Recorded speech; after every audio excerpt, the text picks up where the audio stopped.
It should start. All Yep, right, so there we go. it has started recording. All right, go All ahead right, and do whatever guys. this So I'd like to introduce you to Dr. Elhassan, and floor is all yours. Wow. Okay. Well, like he said, my name is Dr. Elhassan. I am a St. James graduate. Neurology prelim. Next year will be first year of neurology, but we get a lot of exposure to neurology. I've actually done like maybe 4 months of inpatient neurology, which is it's a lot for an intern year. But I'd like to share with you one of these cases that I've had. And I was alone. It was nighttime. I was on call.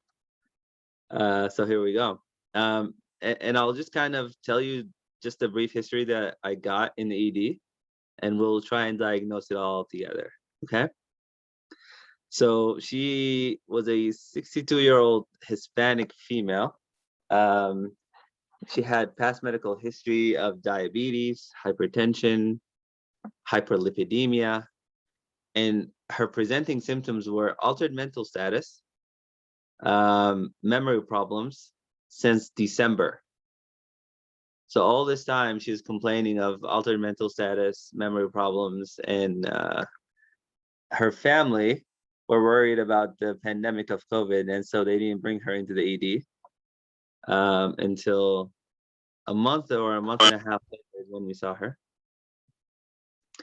And so when you get cases like these, you want to know the patient's baseline prior to illness, meaning how were they before they got sick. And so the response from the husband was that she was, I used the term walkie-talkie, meaning that she was able to walk on her own. She was talkative. She knew what she was saying, coherent, not dysarthric and not aphasic. There is a difference between aphasia and dysarthria, and we'll get to that later. In the ED, the patient was able to speak. She was giving me some sort of history. She told me that she had no nausea and she was very hungry. However, like even during the interview, she deteriorated and she wasn't responding anymore. Like, it was that quick. So she was a very poor historian. She didn't know much about her medical history. And then she was just basically nonverbal by the end of the interview. Her husband was there. Her husband also had medical issues. He's very hard of hearing. Spanish speaking only, so we had to get translators in there. It was a very, very long interview. In neurology, that's typical. People expect you to take long to interview people because history and physical are the most important things in neurology. The only doctors that still use a physical exam to diagnose stuff. Cardiologists just do echoes. Everybody else just does imaging. We still just do physicals. And anyway, more history that you want to ask these people is about traveling history. And she's saying no recent travels. Her being Spanish speaking only, you want to ask where they're from and if they had returned recently. And they still say no. No sick contact. No weird foods. They say that they don't eat pork at all. They limit their meat intake to just beef, sometimes chicken. And so the history so far seemed negative to me, but I'd like to ask the audience if they want to ask any more history from the patient. And if so, what would you like to ask her? If anybody would like to answer, just go ahead and unmute yourself. If not, you can drop it in the chat. Do we have a bunch of shy medical students? Family history. Yeah, absolutely vital. Or anything like that? Yeah, very good question. According to the family or the husband, no family history, nobody with any sort of similar symptoms to the patient. There is some Alzheimer's in the husband's side. His mother had Alzheimer's, and very, very long distant cousin has some sort of neurodegenerative problem, which I think worked out that it was Wilson's disease. He had liver issues and neurological issues at the same time. But that's it. Very good question. The other question I'd ask would be also, if they'd had any of the symptoms before. Like, has this ever presented earlier and then gone away and then now come back? Very good question. So some relapsing and remitting neurological diseases are a definite differential in this case, right? But for her, no, this is the very first presentation for her. Somebody, there were two people in the chat who wanted to ask about medication history and then also about any underlying conditions. Yeah, absolutely. In neurology, we like to blame things before we take the patient on. And so if you can find a medical reason or a medication reason, then we don't admit that patient, they go to medicine. And so all of those were cleared before we got the call. She was only taking some seasonal allergy medications. She was taking a statin. She was taking a calcium channel blocker for her hypertension. She was taking some diabetic over the oral medication. And some multivitamin. She took a Mexican supplement, which we looked up had nothing to do with her condition, and that was it basically. So her medication list was benign, and family history was non-contributory. But these are very good questions. Any more? So for the memory problems, did you guys do like a MOCA or anything of that sort? Yeah, MOCA is a good thought. MOCA is only applicable in the outpatient setting. It's just not fair to do in the inpatient setting because most people are very ill. They just don't have the patience. Nobody wants to do the MOCA. And so you get a very hyperinflated examination. Okay. It's a good thought. Yeah. All right. So our next slide has to do with labs. Okay. Before you get to the labs, you want to talk about physical examination. What did you find in the physical examination? And then you also want to ask about psych history. Some people have these neuropsychiatric conditions that could present this way. But she didn't have a psych history. Her family basically denied any sort of admissions prior to this admission. Basically very healthy, now very sick. And they just want us to find out. Physical examination, the most important in neurology is mental status, very first of all. And so she wasn't obviously oriented. I'm gonna try and paint a picture for you of how the patient was like, but she was basically laying supine with her hands clenched to her chest like this, eyes closed, and just repeating Mande whenever you ask for her name or call her name. And I think Mande translated to what or something in Spanish. She can follow one-step commands. So commands can be 1 step, 2 step, 3 step. So if I tell you, like squeeze my hand, that's just a 1-step thing. But like, raise your arm and give me a thumbs up, 2-step commands. And so she was only able to do the 1-step commands. Her language, I mean, her comprehension couldn't be assessed because all she was doing is Mande. Her face was symmetric. So what about, sorry to cut you off. No problem. What about like any cueing? Like, did you try any of that? Like verbal cueing? She was just not responsive. None? Nothing. And so the physical examination of her face was very symmetric. She didn't have any deviation of the tongue or the uvula. She could move all 4 extremities symmetrically. She withdraws from pain to all 4 quadrants. And so we were less concerned for a stroking event. And then you want to worry about, well, we'll get to the differentials later. Anyway, you said our next slide was labs. So for any patient that comes through the ED, they always check a CBC, they always check a BMP. And then if it's a neurological problem, they call you. And so then you have to think about what other tests you would like to order. But let's forget the ED for now. What tests would you order if this was the patient that you got?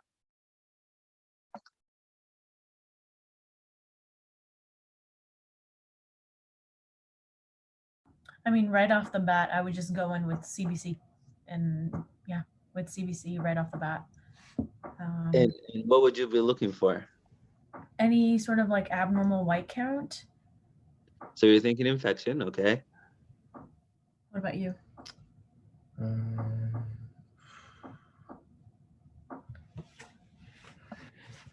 Oh, trying to think. also like any like for the glucose, like if it's within normal limits or if it's like if she's like hyperglycemic or hypoglycemic, like seeing if she's having any kind of altered mental status because of that.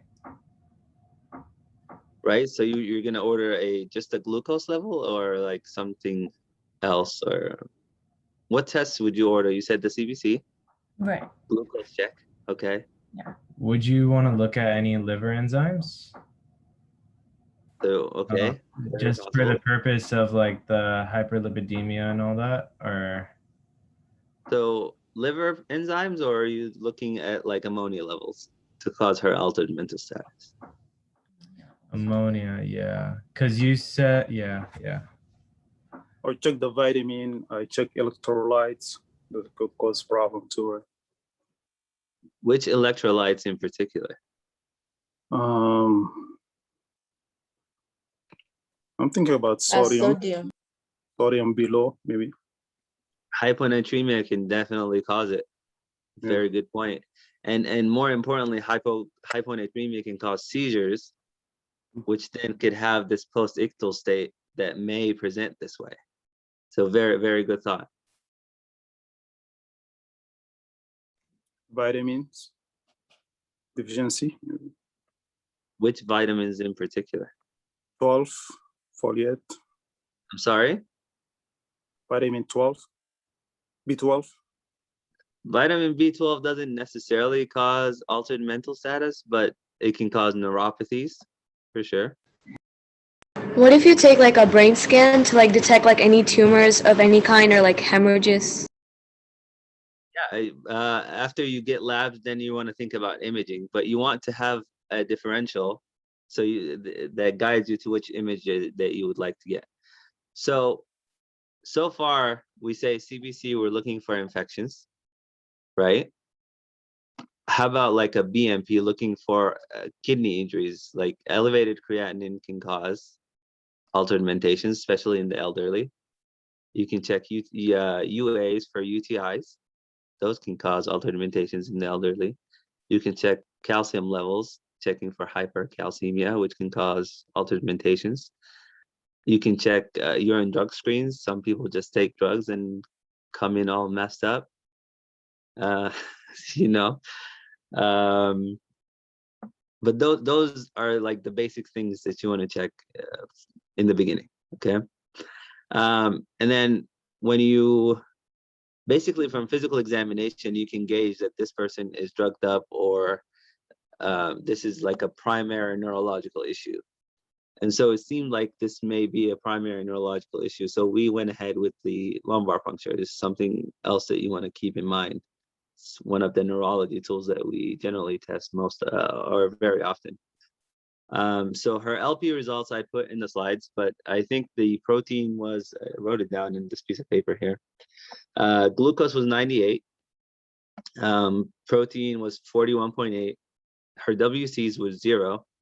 And the specimen was clear and RBCs were 10. What do you think about those LP results? Are they normal, abnormal, or somewhere in the middle? Is the protein abnormal? Yes. Yeah. 40 is the high normal. She's 41.8. So, I mean, technically abnormal. Is the glucose like too high? So glucose is 98. Yes, it's high, but you have to consider the serum glucose at that time because it equates, right? The LP or the cerebral spinal fluid is about 0.6 of the serum glucose. So when we compared the BMP glucose to the LP glucose, it checked out. So she was within normal limit. You said the RBC is 10. I think that's a little bit high too, right? 10 is almost normal. I think 8, you're allowed like 8 cells or something. She had 10. Okay. My bad. may have poked too hard. Are you able And to the WCs see, were normal, right? are you able to see like any like tau proteins or anything from the LP? Not immediately. You'd have to send out to test those, Okay. but you'd have to have a suspicion for things, right? Yeah. But so far, LP is normal. So now what do you do? Just so you know, after this slide is case progression. I will Okay. do next should be imaging. Right. So I should mention that she came in about like 9:30. I was alone at night, so I just did the LP, and we let her hang out until the next morning. So I came in the next morning, and she progressed like crazy. Like even when we were interviewing her, she had become completely nonverbal. But so when I came the next morning, she had a seizure, a generalized tonic-clonic seizure for about 2 minutes. She was given Ativan, and she was just post-ictal after that and just was not doing anything. She wasn't even doing the Monday thing anymore. She wasn't moving all 4 quadrants. She was just basically in a vegetative state, just breathing. And so she was loaded with Keppra by the night flow team, and she was given an EEG. Obviously, whenever you see a seizure, you want to check an EEG because you want to find out if this is an epileptic seizure or a toxic seizure. And EEGs sometimes give you that information. So the EEG results showed diffuse slowing, some disorganization. Basically, in English, that just means like a toxic metabolic sort of picture, a non-epileptic seizure. And so just because or just from the explanation or the picture I painted for you, how we found her the next morning, how do you think her neurological exam progressed to? Bad. Yeah, she obviously got a lot worse. Right now, any score that you put her on, whether it's an NIHS score or whatever, she would score really poorly. But that's a limitation of the NIHS score. It only works when you suspect stroke. But if you test anybody who has physical limitations, they will score very high. Just Anyway, out of curiosity, like these type of encephalopathies, do you also assume maybe like drug induced or no? Or can you assume like drug toxicity? You mean recreational drugs or Yeah, like or any like of that stuff? medications? Huh? Either or. Yeah, recreational drugs for sure. I mean, that would be an easy solution, right? If you Yeah. find that she was taking something, you just watch her for a couple of days, it washes off, and then she gets better. Yeah. Unfortunately, in neurology, it's never that easy. when they're admitted to neurology, everything else has been ruled out, basically. Okay. So she had worsened and looking very bad. So we got a CT scan. And I think they will show you the CT scan here in a second. Yeah, we have it pulled up. Oh, can they see it now? Yes. Yeah. Okay. What do you think of the CT scan?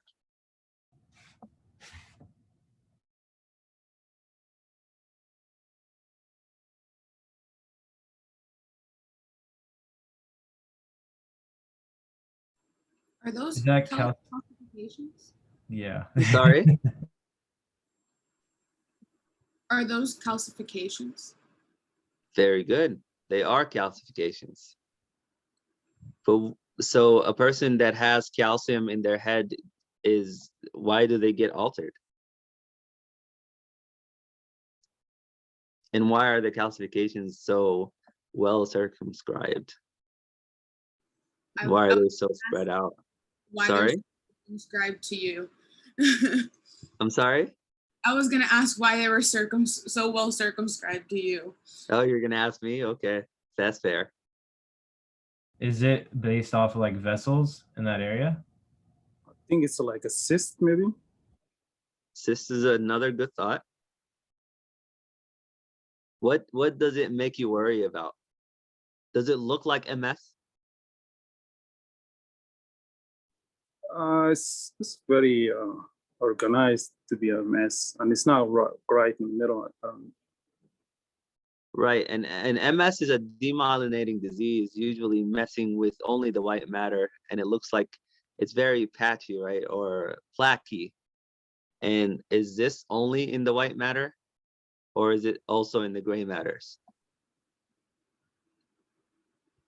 Is it staying to one particular area, or is it wildly spread out? It's spread out. Spread out. Spread out. Yeah, so it's very concerning for like a cardioembolic event if it were strokes, because if something is only one-sided, let's say you had plaques on the carotid artery, right? And the plaques were shooting up from the carotid artery, let's say on your right side, right? The only part that would be affected is your right side brain. The left side would not be touched, right? Because all the clots are coming from here, and they just go where that area is distributed. Now, if it was a cardioembolic event, meaning it's coming from the heart, it can go anywhere. So whenever we see things that are spread on both sides, we always jump to the heart. If it were a cardioembolic ischemic strokes, we always do echocardiograms because we suspect the heart right away, right? But this doesn't look like a stroke. Like I was telling you, she was moving all parts. We didn't have any reason to suspect a stroke. Also, strokes on CT scans generally look hypodense. This looks very hyperintense, right? Those look like calciums. And so the thought immediately shifted to some sort of parasitic infection. Now, what parasites can you think of can cause a picture like this, or something that is endemic to areas of the South Americas I'll give you some hints here that you can sometimes eat. Trichomonas. What's that? Trichomonas. Neurocystic sarcosis. Trichomonas I think toxoplasma. Sorry? Neurocystic sarcosis. Tapeworms? Neurocystic sarcosis, right? Neurocystic sarcosis Yeah. is a parasitic infection that you can get from eating pork, Yeah. generally endemic to the South Americas. So yeah, that was our immediate thought, and is a very scary thought. One, because we don't get a lot of neurocystic sarcosis cases. They're very rare. But she seemed to fit the clinical picture perfectly. So the very first people we called were ID. Generally, when you call consult service, they're not very excited. But when we called them about neurocystic sarcosis, they were very, very excited and came running basically to see this patient. What is the treatment for neurocystic sarcosis? Albendazole. Albendazole. Right, albendazole. Basically antihelminthics, right? Sometimes when the infection is new, the patients can have this vasogenic edema around the scolex, and then you would need a steroid that helps with the edema so that patients can feel better.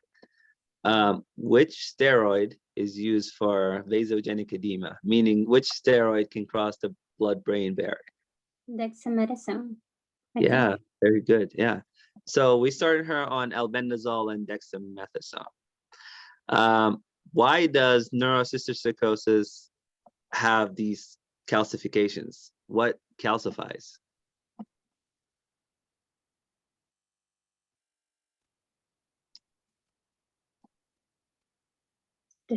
The capsule? Not sure.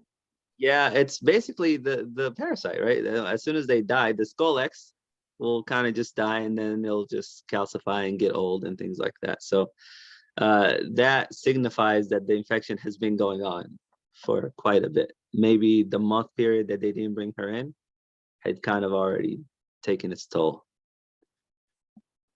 Dr. Elhassan, we also have, I'm going to progress to the next slide, and it's the MRI. Okay. It's visible now. The MRI? Yes. Okay, what do we think about the MRI, you guys?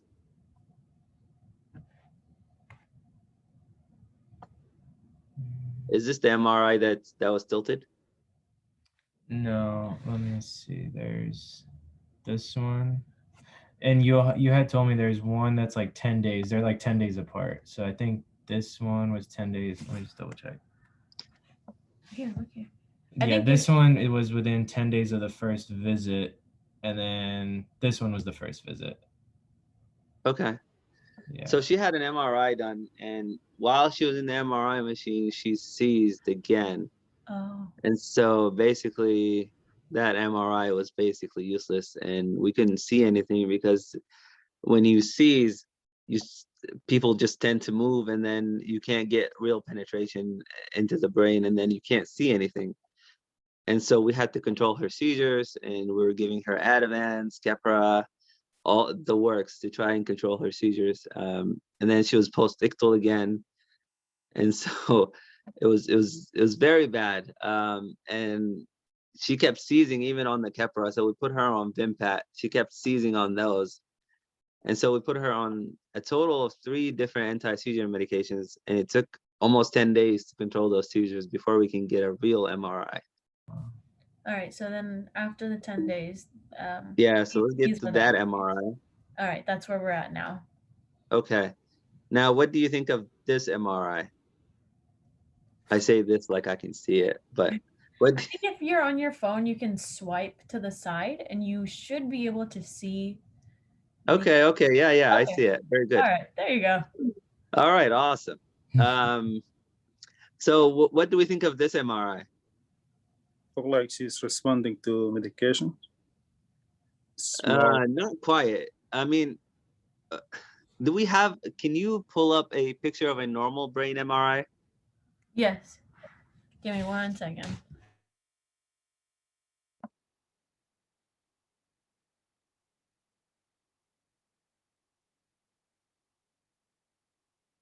Sorry, I should have included that in the pictures.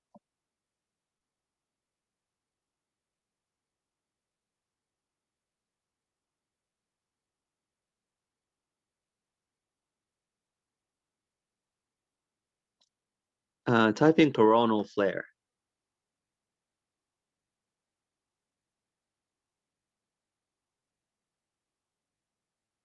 Yeah. How does this Anyone? look? That third one will do. This Third one? Yeah, that'll do. This one. Okay. So that's what a normal brain should look like. And now let's go back to hers and see what hers looks like. Do you spot a difference? Yeah.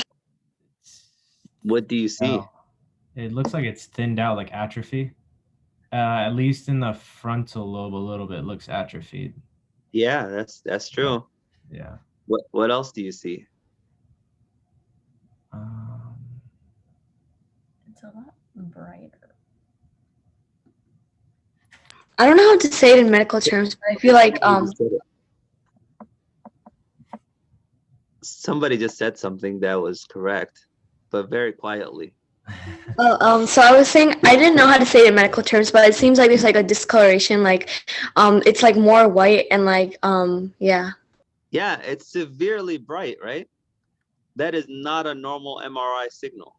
That means the entire brain is fried. Oh.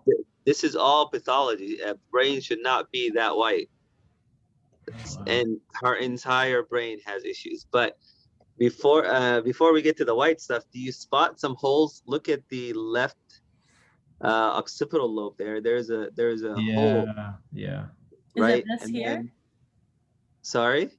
Is it that? What I'm pointing That's to? her right. That's the right occipital lobe. Look at this right picture. Here? There's the hole there, and then there's a hole right next to it on the left side, or the right side.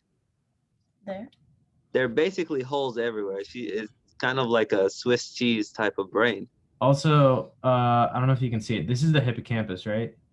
Yeah. Okay, so what is happening here? She has holes there. Oh, wow.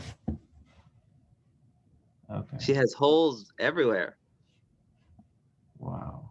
And then the bright signal is all pathology. A normal brain should not be so bright on MRI flare.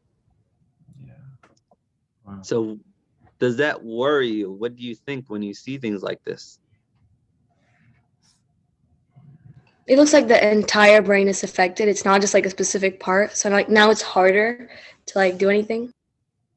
Yeah, I mean, the entire brain is screwed up, meaning that we have an explanation of why she's altered. I mean, she has all rights to be altered, but why?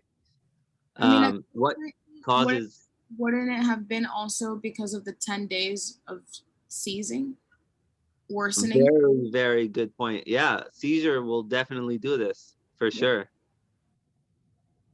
But why was she seizing? All questions that must be answered. So let's go back to her neurological exam after the MRI. Do you She want to do was this one? Yeah. sorry.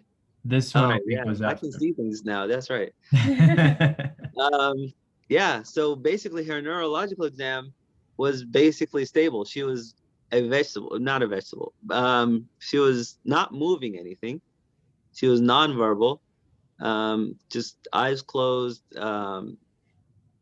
arms clenched to her chest, legs sometimes up or down, depending on how she feels, but she was completely disconnected from the outside world. Was she Um, responding to any external stimuli? She was responding to nothing, no painful stimuli, nothing. She was just in her own world now.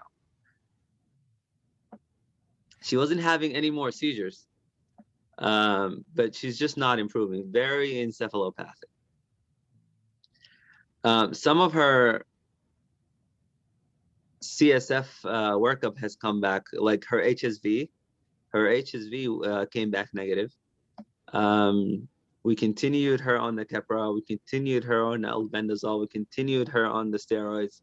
ID continued to be involved. Dr. But now, Elhassan, someone wrote in the chat, would that be a coma? no, she was still moving things whenever she wanted, but it was just not purposeful. She was just making movements. Okay. So not quite there, but yeah, I mean, her brain was just not doing anything. And then for anybody who doesn't know, can you explain what HSV is? Herpes simplex virus. How does herpes simplex affect the brain? It sits in the ganglia. Yeah. In the is it the dorsal root ganglia? No. Yes. Yeah, the Like dorsal it root. the dorsal root ganglion. Correct. Yeah, that's how it affects the spinal cord. That's how you get shingles, right? Yeah. But it can also cause like this temporal lobe infection and cause people a lot of brain issues as well. But obviously doesn't fit with our picture here, but we basically tested her for everything we can think of. Yeah. But her herpes came back negative. Yes, And sorry. What does Keppra stand for? Or what drug it is? Keppra is levetiracetam, or it's a long name. Oh. But it's an anti-seizure medication that's not new anymore, but it's one of the best. It doesn't have a lot of side effects that the others do. You don't have to check any levels. You can. Some people still do check Keppra levels, but most people just take it. If they're controlled, then great. So it's a really good medication to take. Black box warnings with people with psychosis, because sometimes it can cause increased suicide risks in people with psychosis and bipolar and things like that. Otherwise, no problems with Keppra. I love it. All right, so at this point, we decided to repeat her EEG to see if she's in status. Status epilepticus, there are many forms of it, but there is such a thing as non-convulsive status epilepticus, meaning the person doesn't look like they're seizing. They look like they're laying there comfortably, but they are actively seizing underneath. And so, it was a thought, maybe she's in status and we just don't know about it and she's just not waking up. And so we decided to repeat her EEG because she just wasn't improving. And we went up on her Keppra to 2000 BID. very, very high dose. And we decided to try and move her to the main hospital. She came to South Campus. We here in our program cover 4 different hospitals. And so she was in one of these smaller branches of the main hospital. We decided to move her to the main hospital for video EEGs, which, you know, it's an EEG for 24 hours so that we don't miss anything. And so we did successfully transfer her. And her video EEG showed diffuse slowing and disorganization in the delta theta range with generalized periodic discharges lasting up to 5 minutes with left eye deviation. What does that mean? Oh, translation in English. She was in non-convulsive status epilepticus, meaning she was having seizures this entire time, and whoever said that seizures can cause that white signal and flare was absolutely dead on. I mean, her brain from the 10 days prior to that was not so bright, and now that she's been seizing this entire time has kind of affected her a lot. And so we decided to start Depakote. I forgot to mention in the last slide that we got some collateral history, and her sister had told us that she had a prior psych hospitalization for a primary psychosis, but she didn't know which, she didn't know what the diagnosis was for her primary psychosis. And so for her status that was not being controlled on Vimpat or Keppra, we decided to add a third agent, and we decided to start Depakote. Now I wanted to ask, why Depakote in her case specifically?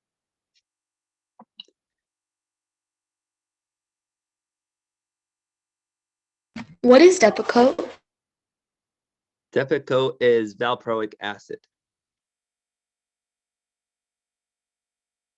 Is it just to add on to help with the seizures?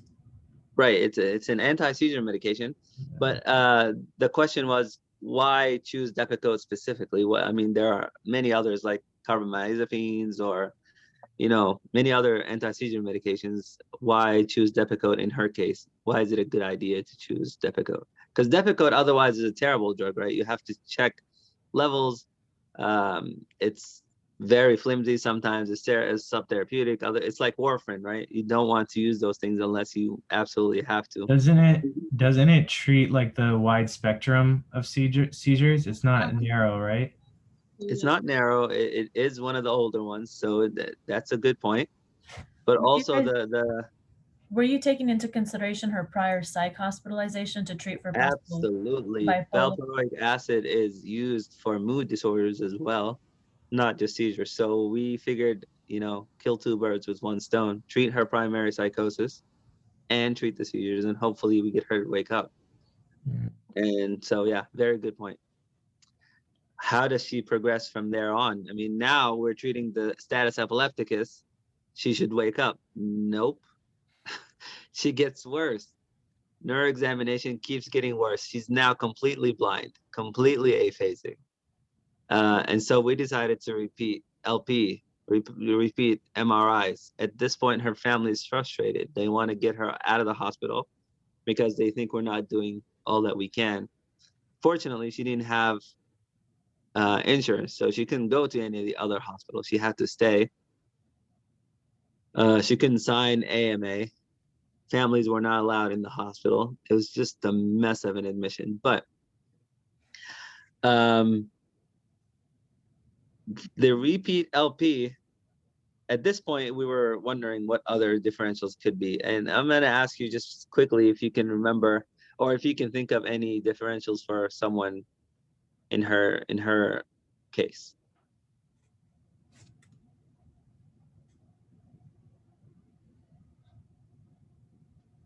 So we know she's in status epilepticus, and she's not an epileptic. So what insult is causing her to be in status? Basically, is the thought now. Is it her neurocystic sarcosis, which we've been treating, or is it something else? And if it is something else, what is it? I'm thinking tumor at this point. You were thinking tumor. Did you see a tumor on the MRI? You would have seen it, I think. Yeah. That's Well, true. I'm just seeing that the LP demonstrate positive for team 3, which is like Creutzfeldt-Jacob's disease. Yeah, they shouldn't show you these things just yet. I'm but- sorry. I'm so No, sorry. absolutely. That's our No, fault. no, it's fine. It's absolutely fine. But yeah,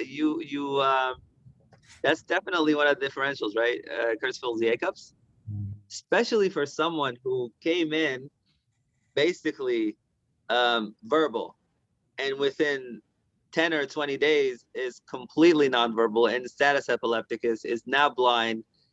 I mean, the trajectory of her worsening is just out of this universe, right? You want to think of very or severely debilitating diseases at this point, and CJD definitely jumps up in the differential for sure. Anything else?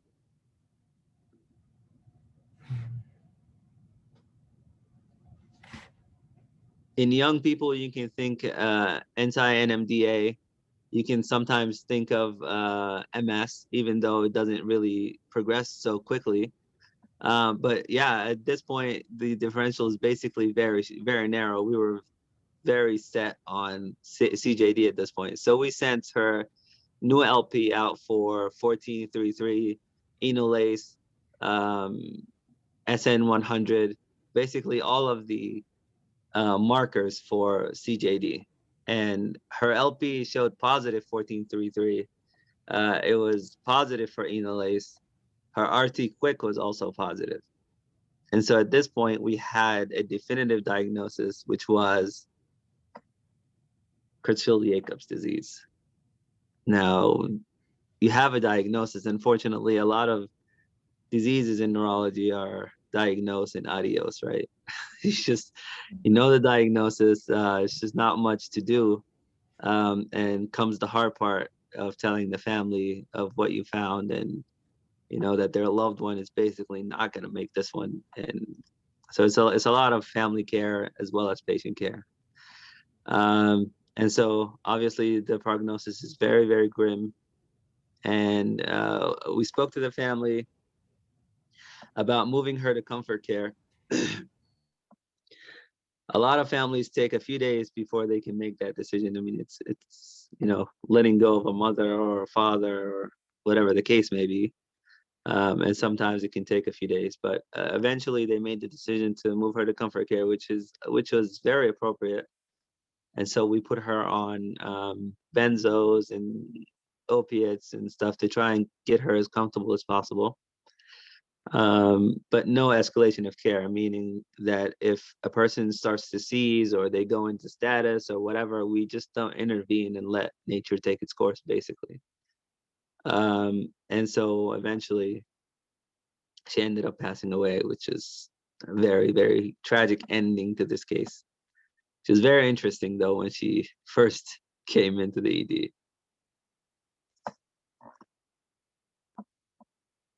Those are slides that I think Fadi's going to talk about, right? I added. I just had one question though, just out of curiosity. So from my knowledge of CJD, like it causes spongiosis, correct?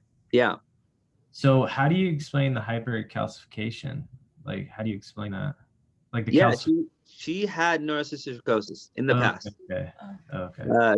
She definitely had it, but it didn't seem like that was the reason that she came in. She was coming in because her CJD was now picking up. Have you seen any cases that have like the two things, like have both of them? Have what two things? Like neurocystic necrosis and CJD? No, first one. Oh, you have a case study on your hand right there. Yeah, for sure. Wow. That's really interesting. Yeah, so for these slides, if you want to just talk a little bit about CJD, just a little explanation for everyone that might not know. Am I or are you? You have more knowledge than me. So CJD, I would like to hear, if you don't mind, just what people know about CJD, just generally. So my previous understanding, it's a prion disease. Right. And it can be sporadic, familial, acquired. Back in the days, it was made from like the mad cow disease, right? It was, Yeah, that was my original thinking before I kind of like learned more about neurology. Is what I thought, that you would have to eat an infected or not infected, but a prion that can then run rapid on your brain. But that's not the case. The scary part is that a lot of the CJD is actually sporadic. yeah. It just happens, and unfortunately, we Wow. have a lot of it here in Tucson. For Really? some reason, I was told by an attending that we're basically the capital of the U.S. when it comes to CJD. I'm not sure why, if there's an environmental factor or we're just good at treating it, which we don't treat. People just die. So I'm not sure why Tucson is just so That's rampant with interesting. CJD. Wow. So like it says here, transmission, sporadic 85%. Like I said, the majority of cases are just sporadic. You just get really sick and then end up dying and diagnosed as CJD. It's just absolutely terrifying to think about, but it's the reality. Some are familial. The PRMP gene, which has been isolated to cause CJD, has been identified, but those are a very rare minority. I mean, CJD is rare on its own. If you have a familiar CJD, I mean, that's the lottery right there. And then the acquired one is the one that I learned about the most, is the least common. Less than 1% of CJD is acquired or iatrogenic or whatever. As far as prevalence, I mean, it's not very prevalent at all. 1.5 cases of sporadic CJD per million. So I mean, it's not a very prevalent disease, which is good, but it's just it's a terrifying disease. I mean, whenever we see these things, it's just like, wow. We had a professor that had CJD and just died. Really? Yeah, he was in like his 50s. It's just terrible. Yeah, terrible when you disease. first told me about it, I was kind of blown away. I was like, yep, that's the case. Yeah, Like, it's so crazy. yeah. Um, You see a lot of those though, like what it says here, like a transmission during surgical procedures. Have you heard of that? even if they are I haven't seen them, but even if they're the case, you can't prove it. You can't pinpoint that surgery versus this surgery that caused. All you can say is this person in particular that had CJD had also brain surgery, but you can't blame that brain surgery on it. You know what I mean? So it's just, it's possible. I don't know. I don't know. Now that you mentioned Tucson being the capital of CJD, so to speak, in the United States, the first time I ever even looked into this was because a friend of mine, her family is British, and we were donating blood, and she was not allowed to because she was in England during a certain year, because of fear of mad cow disease, she wasn't allowed to donate blood. Not sure how that applies. That's why this is weird to me now, and I want to look more into it. But yeah, just thought I'd let you know that. I don't know why, but yeah. Yeah, I'm not sure how that applies. We'll have to look into that as well. Because by that reasoning, half the people in Tucson shouldn't donate blood. I agree. I agree. Definitely agree. I wonder if they screen blood for prions. Not sure they do. Not sure prions is even in the blood. Blood on them, basically, like a bus. It's essentially like, how much equipment can you have to like test for all these things, and how quick can you test for a prion when donating blood? Yeah, it's very true. But also, like, to test for it, like we saw the positive 1433, wasn't that through the lumbar puncture? Right. So to test for it, you'd have to do lumbar punctures. Yeah, I'm not sure prion is even isolated in the blood. It's mostly a brain protein. Yeah. Mm-hmm. So I'm not sure how the blood thing applies. I know, because we were donating together, and that was a part of the history. Have you lived here, or like it was something like that? Like, where have you lived? something positive out of the checklist or the questionnaire you have before you like go in to actually, and it was because of that. They might have tried to see if, like, in that area, mad cow disease might have been rampant or something. So Yeah, maybe they that's just didn't it. have awareness of how the disease works, or maybe that area had a different disease that they were worried about. I'm not sure. Yeah. How much does your heightened awareness or ability to diagnose it make it that it's more commonly seen there? Not sure I understand the question. Well, if the physicians in the area are more maybe tuned into actually finding it, as opposed to in other regions don't even look for it, that maybe it's more commonly diagnosed because you guys find it more often. Yeah, I mean, I feel like our philosophy here is if we try everything and you're not getting better, you're getting tested for CJD. And most of the time we end up finding it, and then, you know, people just end up dying. A lot of institutions end up diagnosing it post-mortem. And so we've been lucky enough to diagnose it before, so we can give families some closure before their loved ones die. If you had The outcome diagnosed is it, ultimately the same. What's that? I was gonna ask if you diagnosed it, say hypothetically, like within a few days of her getting there, before she was completely nonverbal and just not responding to any sort of stimuli, what would your course of action been then? Would it be the same, or would it also just prepare the family for the inevitable?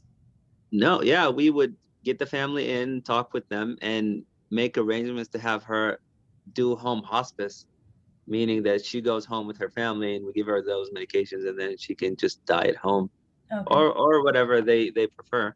Okay. Some families don't want their loved ones to die at home, but some do. So, but having that closure means a lot to most families.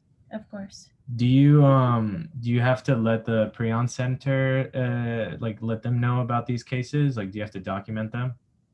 I believe the case management does, but as physicians, we don't do that. Yeah.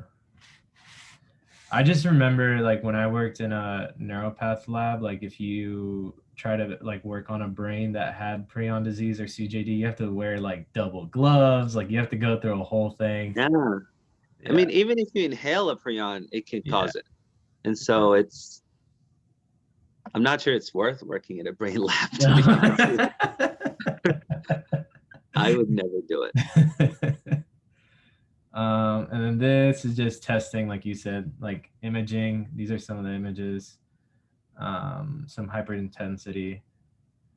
And then so they call those ribbonings around the insula and around the frontal cortex and things like that. And if you see those on their own, they can clue you into CJD.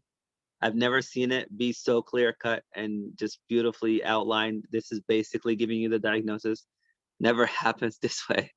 A lot of them they have comorbidities, or they've had previous strokes, or they've had traumatic brain injuries and things like that. And people that sees, a lot of them sees before they, before they're terminal, before they are close to death.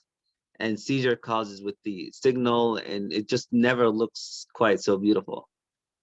And so those pictures, if you ever see that in real life, you can right away go for a lumbar puncture and get the arc quick and get the, tau proteins and whatever else you need to do and just diagnose it. But Excuse me. We're never that lucky. Can you go back? Sorry.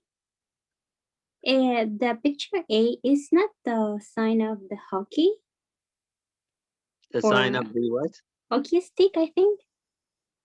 The hockey. Okay. What does that tell you? It's not a sign for.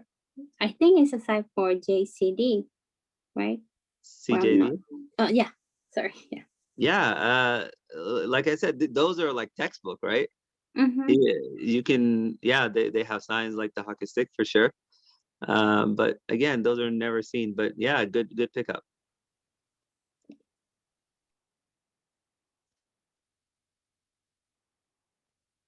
As far as therapies, nothing. Just family conversations. Basically, you treat the family at this point, because they spent hours and days at bedside, thousands of dollars. You want to give them as best of a closure as you can. Some will take it, others won't. You still have to be there regardless. It's a very, very sad prognosis, very sad disease. I personally hate dealing with this disease and its outcome on the family and the patients, but it's real. It's out here, and if you end up choosing a career in neurology, you'll come across it, and you'll have to be, empathetic and sympathetic, or parasympathetic, whatever it is you need to do to basically treat the family. Dr. Elhassan, I had one question. Just wanted to go back to the hockey stick sign that another student mentioned. Why does that happen? Is it because of like the atrophy, or can you explain why that happens? No clue why it happens. Oh, okay. No idea why it happens, but it's one of those signs that some radiologists picked up that gives them a clue that this may be CJD. But I'm sure if we Googled it, we can find a ton of literature about why it happens and why those water molecules line up that way. But I just don't have that knowledge. Okay, all right. Let's open it up for any questions. Yes, please. Sharing my screen, but anybody go ahead. Feel free to unmute and ask questions.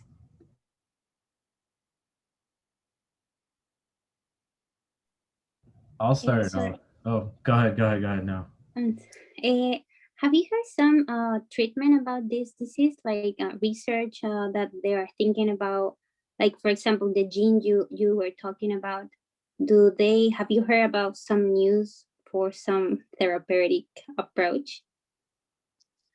I have not. We don't have a lot of time to do research. I would love to be involved in CJD research, as long as I don't have to touch specimens or anything like that. But no, I haven't heard anything about, and the familial variant is one of the minorities of happenings for CJD. So I'm not sure if they're trying to find like a cure per se. I'm not sure if there's any research being done about CJD.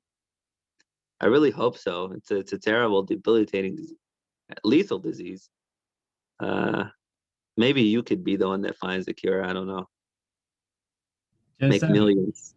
Just out of curiosity, like since you started your residency, how many have you seen? Do you know? Like with 4. 4? Wow. You'll never forget seeing CJD. Yeah. Somebody asked in the chat, what can I do in high school to get more knowledge in neuroscience? Nothing. Enjoy your high school. Don't do anything about this stuff yet. Go through high school, enjoy your life. Go through college, enjoy that. And then go to med school, have a terrible time, come to residency, learn about neurosciences. For right now, enjoy your time. If you really, really want to, and just absolutely can't, there are some videos that you can watch at your leisure, neurology videos. There are some easy books to read, like Neuroscience is Made Ridiculously Easy, that has drawings and stuff. I don't learn that way. I like to do questions. Feel like that's the best way to get more buck for your time. But if you just want to read leisurely, it's probably a good read. But don't do that. Answer. That's the best answer you guys are gonna get. I was the same answer. Any other questions? Apart from like these rare diseases, like what do you see most often as a first-year resident in a neurology residency? Altered mental status, by far. I mean, we get a lot of altered mental status. The reality is, a lot of the physicians, the primary care physicians, know nothing about neurology. As soon as somebody starts to act weird, they call neurology for, hey, they don't want to say this person doesn't look right. They just tell you they're altered, or we just don't know what, if they're okay. They don't say those things. They call you, hey, we have this patient who was fine yesterday, but now has an altered mental status. And then you get a lot of strokes. You get a lot of seizures. You get a lot of neuropathies. Basically, that's your bread and butter. You get some spinal cord infarctions, things like that. Does CJD spread in any form? Spread to other people? Yeah. Only if you're doing an autopsy and you start to, cut into the brain. But it's not aerosolized or anything.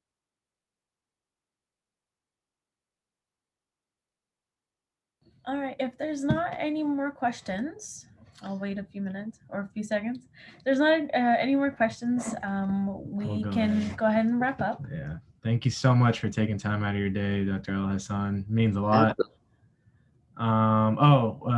Someone just wrote, can we contact you in Gmail for questions? What we'll do is whatever contact information you're comfortable sharing, we'll gather that from you afterwards. Yeah. And then just look out for our Zoom clinic highlights. They should be coming up within a few days or so. And then it'll all be listed there and we can get all our questions to you. Yeah, absolutely. You can give them whatever contact information that Fadi has, and I look forward to hearing from you guys. This was a great idea. Zoom clinic is awesome. Thank you. Whenever you guys will have me back, we'll share more cases. Definitely. We are excited. We started at the top with CJD. I know we can't top it anymore. We can't top that. We'll try though. We'll try. Exactly. I've seen some. We'll only take rare diseases from now on. That's fair. I'll try. Thank you so much. Thank you. Absolutely. You guys have a good day. Thank you. Thanks for having me. Have a good day. Bye.